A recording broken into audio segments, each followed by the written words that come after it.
Oi, a gente precisa conversar. Sobre o quê? Sobre o reconhecimento de paternidade. Bom, seja lá quais forem as razões da sua curiosidade, ao clicar neste vídeo, eu tenho certeza que aqui você irá descobrir detalhes que pouca gente conhece sobre o assunto.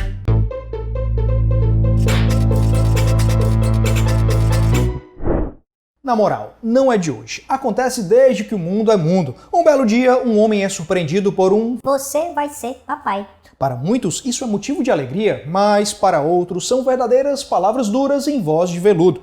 E a primeira atitude destes geralmente é negar, por terem dúvidas quanto à veracidade da informação, ou tentar fugir, por simplesmente não quererem assumir suas obrigações. E cá entre nós, bem rapidinho aqui para não atrapalhar o assunto principal. Você já cumpriu as suas obrigações, que são se inscrever no nosso canal e deixar um like neste vídeo? Engraçado. Na hora de clicar no vídeo é tudo muito bom, mas para se assumir uma pessoa inscrita no nosso canal, fica botando banca. Muito bonito, hein? Mas falando sério, se inscreve porque isso é muito importante para que a gente consiga continuar criando bons conteúdos e se mantendo firmes na missão de difundir um direito descomplicado. Antes dos 5 segredos que todo mundo precisa saber sobre reconhecimento de paternidade, é importante entender o que de fato é isso. Imagina aí uma obra literária, um livro clássico que foi escrito e posto à admiração do mundo. Nesses casos, pode ser que o escritor sinta orgulho da sua criação e queira assumir-se como grande artista, criador, o que é o que normalmente acontece. Mas pode ser que o artista queira o anonimato, como aconteceu na obra de Frankenstein, onde a autora só foi se assumir a artista do livro anos depois. Pode ser também que o autor negue a sua criação e deixe sua obra no mundo taxada como autor desconhecido. Tem casos ainda em que a obra é amplamente divulgada como sendo a criação de um escritor, mas na verdade foi feita por outro.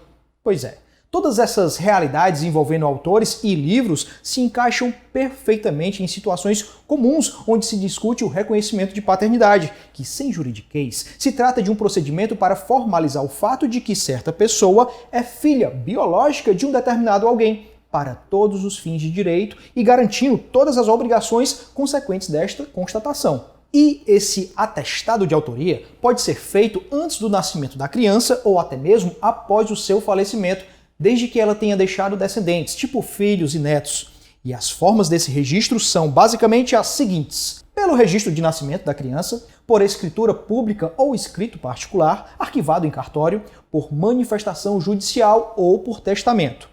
E aqui então vem uma constatação muito importante. Caso o reconhecimento da paternidade por qualquer razão não tenha sido feito logo após o nascimento da criança, no ato de seu registro, é possível que isso ocorra posteriormente. No ano de 2012, esse procedimento tornou-se mais simples e relativamente menos burocrático, podendo ser realizado em qualquer cartório de registro civil. Em relação ao reconhecimento da paternidade por manifestação judicial, que é feito na ocasião de um processo judicial por um juiz de direito, não é preciso que essa seja a única e principal discussão da ação. Pode ser, por exemplo, uma ação de divórcio, que também irá tratar do reconhecimento de paternidade. Beleza? Tudo entendido até aqui? Se sim, deixa um comentário dizendo: "Essa explicação foi mais clara que exame de DNA".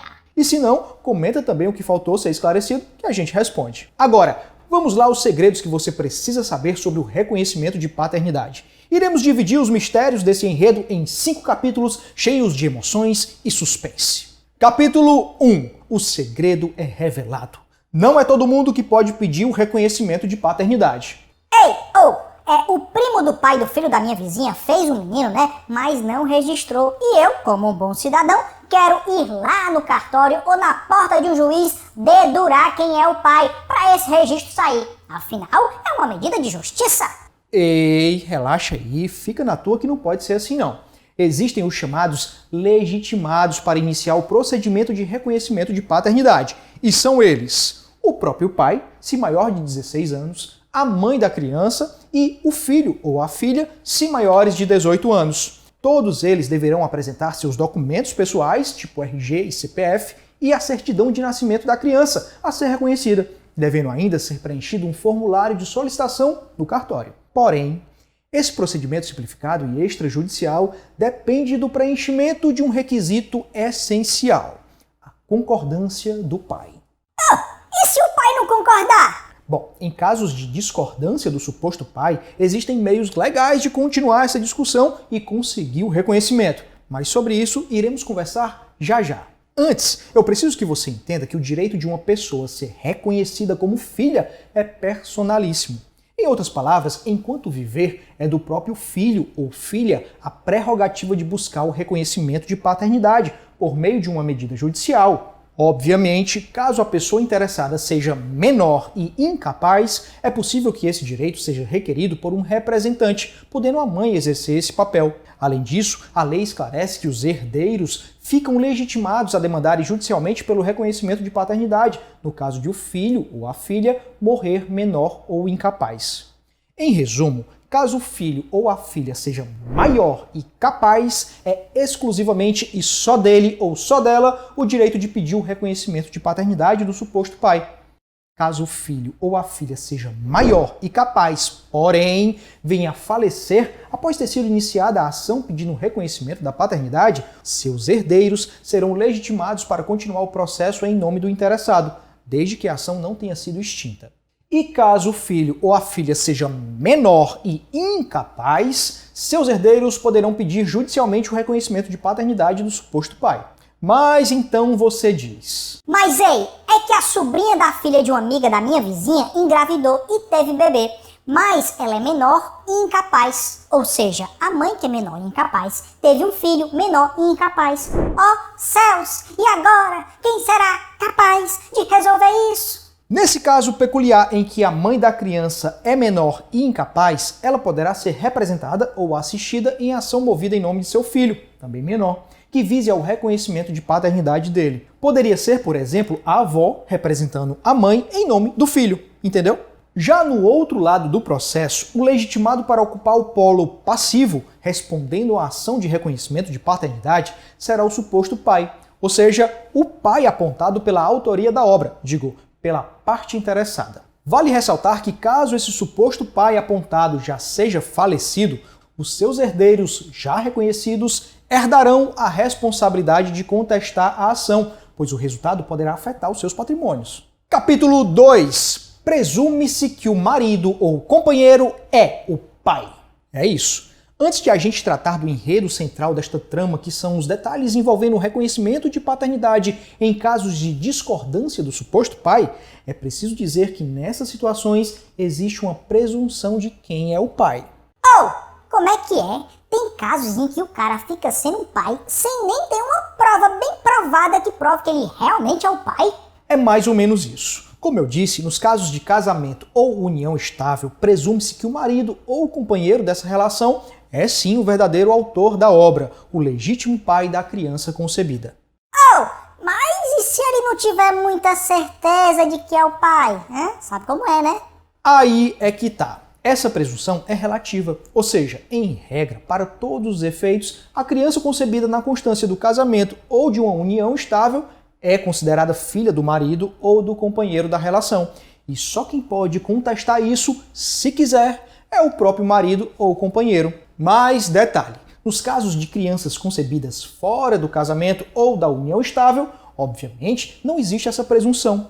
Por exemplo, digamos que o marido traia a sua mulher e engravide outra moça. No caso, já que ele não é casado com essa outra, nem possui com ela união estável, não há presunção de paternidade, sendo necessário o reconhecimento posterior, de uma forma voluntária ou não. Já se quem engravidou foi a própria esposa ou companheira desse marido, aí sim, nesse caso, existe a presunção de paternidade. Capítulo 3. Se não for por livre e espontânea vontade, vai ser por livre e espontânea pensão determinada por um juiz. Não sendo a paternidade assumida de forma espontânea ou havendo dúvidas de quem é o pai, é possível que um dos interessados legitimados de que falamos no começo, no caso o próprio pai maior de 16 anos, a mãe da criança ou filho ou filha maior de 18 anos, recorra ao processo de investigação e reconhecimento de paternidade pela via judicial. Em resumo, existem duas formas de uma investigação de paternidade chegar até a mesa de um juiz de direito. A primeira é como consequência do não reconhecimento da paternidade espontânea pelo pai, após o pedido via cartório. Essa primeira hipótese é o caso de o pedido de reconhecimento de paternidade ter sido feito pela mãe ou pelo próprio filho ou filha maior de 18 anos via cartório, e o apontado pai não ter concordado. Então, nessa situação, a repartição irá encaminhar o caso para um juiz do Poder Judiciário da localidade em que houve o registro do nascimento, que providenciará os trâmites necessários para uma apuração, objetivando o reconhecimento da paternidade. Ou seja, é uma discussão que, apesar de ter começado em cartório, foi para o Poder Judiciário. Afinal, um tabelião não tem poderes, digamos assim, para investigar nem determinar, independentemente de vontades, que o apontado pai é ou não é o pai. E a segunda, originariamente, por meio de uma ação judicial direta visando a declaração de existência ou não da relação jurídica entre o suposto pai e o filho ou a filha em questão. Quando de uma forma ou de outra o caso encontra-se na esfera judicial, o juízo responsável primeiramente irá notificar o pai, possibilitando-o reconhecer a paternidade espontaneamente, e advertindo que, em caso de recusa expressa ou implícita, deverá contestar formalmente o pedido de reconhecimento de paternidade e realizar o famoso teste de DNA.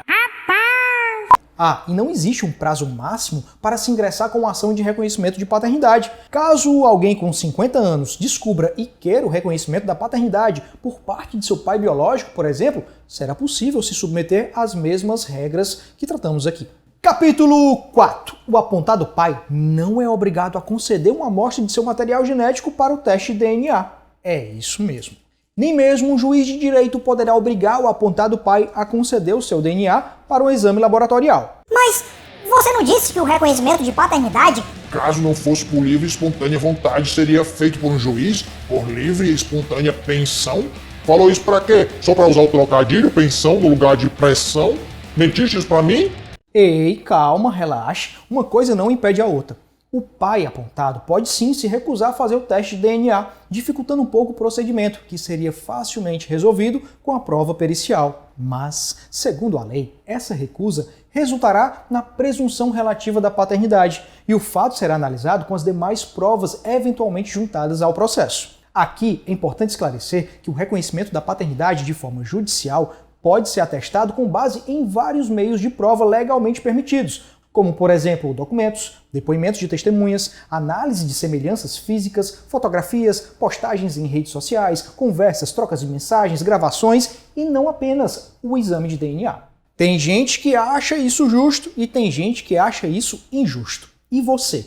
Me diz aqui nos comentários o que você pensa sobre, havendo a recusa de fazer o teste de DNA, o juiz, ele deveria, mesmo assim, considerar alguém pai de uma pessoa com base em testemunhas, semelhanças, fotografias, etc.? Fala aqui que eu quero saber a sua opinião. Capítulo 5. Os efeitos jurídicos e o caráter irrevogável do reconhecimento de paternidade. Você já ouviu a máxima que diz a primeira resposta é a que vale?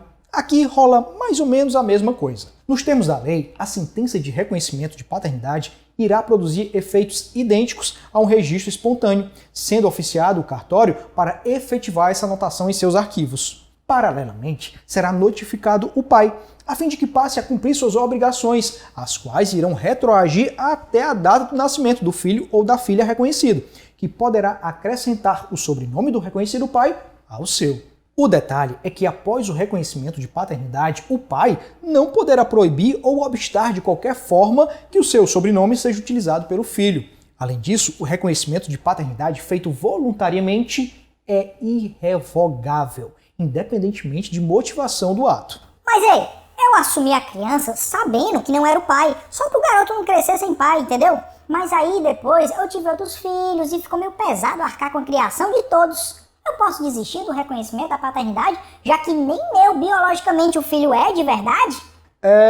Não. Se o artista assina a obra divulgando sua autoria, em regra ele não poderá voltar atrás. É tipo a polêmica envolvendo Shakespeare, onde há uma teoria em que dizem que não era ele o verdadeiro autor dos clássicos que conhecemos. Já tinham ouvido falar dessa?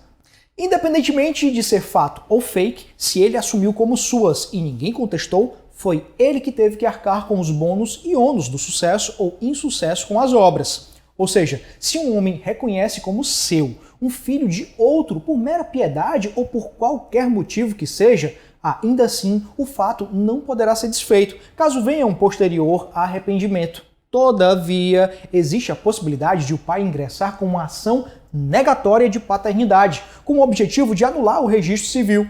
Mas, para tanto, é imprescindível que ele comprove que houve erro, dolo ou coação no ato de reconhecimento. Assim, entende-se que, para que seja possível discutir o caráter irrevogável do reconhecimento de paternidade, é fundamental a comprovação de que o reconhecido pai foi induzido a erro de achar que era, sem ser, de fato, o responsável biológico pela criança. E para finalizar, eu vou te fazer uma pergunta. Eu já posso te reconhecer como pessoa inscrita no nosso canal ou vou precisar pedir um DNA? Então, deixa aqui seu like e compartilhe as nossas obras com todo mundo. E se quiser ter acesso a vários conteúdos jurídicos e se manter sempre atualizado, se inscreve no canal, visite o site chcadvocacia.adv.br e siga as nossas redes sociais. Até breve! 5 segredos sobre reconhecimento de paternidade, um vídeo especial para o Raul e o Claudiano. Estou passando por esse dilema. Bem bolado, bem bolado, bem bolado.